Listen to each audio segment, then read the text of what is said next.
La une ce matin, la chaleur et la sécheresse sur le continent africain avec un dernier exemple en date, le Malawi qui déclare l'état d'urgence. À cause effectivement d'une grave sécheresse qui touche ce pays d'Afrique australe de 21 millions d'habitants, la région qui comprend la Zambie, le Zimbabwe et le Botswana vient de connaître le mois de février le plus sec de ces 40 dernières années, alerte le programme alimentaire mondial et la Deutsche Welle, la radio internationale allemande.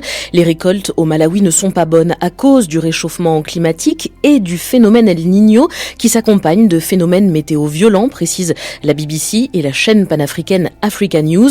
Le Malawi, déjà éprouvé par le passage du cyclone Freddy l'an dernier, voit désormais près de la moitié de sa récolte de maïs être affectée par la sécheresse. Une paysanne malawite le confirme à la télévision internationale chinoise CGTN. Sur la parcelle que je cultive avec mes enfants, on peut récolter normalement de quoi remplir une vingtaine de sacs de 50 kilos de maïs les années où il y a assez de pluie. Mais cette année, je ne vais pas vous mentir, c'est rien. Cette paysanne demande désormais de l'aide pour manger aux autorités du Malawi et ce n'est pas la seule. The food that we have seen we are distributing today is for the season that we are in. La nourriture que nous distribuons aujourd'hui est pour la saison actuelle, celle que nous traversons, explique Brighton Mfinga, agent de gestion des catastrophes pour le district de Neno dans le sud du Malawi.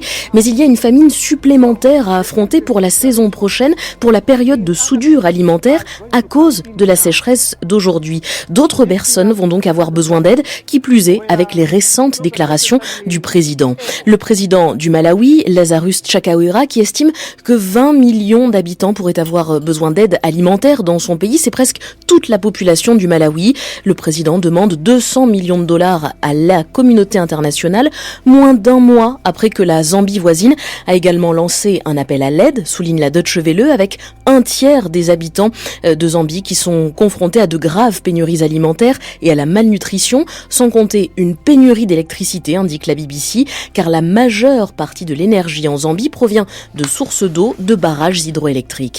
Le Zimbabwe, un peu plus au sud, a également vu une grande partie de ses récoltes décimées. 50 millions de personnes en Afrique australe et dans certaines parties de l'Afrique centrale sont déjà confrontées à l'insécurité alimentaire.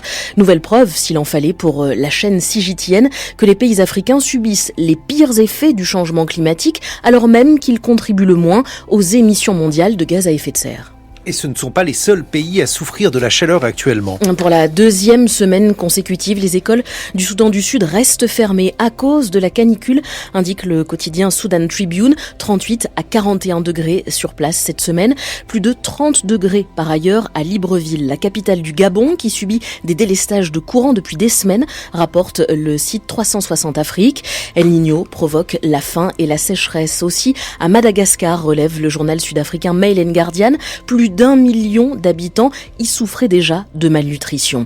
34 degrés par ailleurs aujourd'hui à Port Harcourt dans le sud du Nigeria, 35 degrés à Kumasi au Ghana. La ville jardin, comme on la surnomme, connaît des chaleurs écrasantes, note Jeune Afrique. Le mercure est même grimpé jusqu'à 41-43 degrés le mois dernier au Nigeria et au Ghana, avec un ressenti parfois de 10 degrés de plus que la température affichée au thermomètre. Risque de malaise, parfois mortel, la moiteur rend plus difficile le refroidissement du corps, la transpiration sur la peau ne s'évapore pas ou mal, le sang et les organes internes surchauffent, poursuit Jeune Afrique. Les vagues de chaleur peuvent ainsi être des tueuses silencieuses, estime une consultante en risque climatique pour la Croix-Rouge.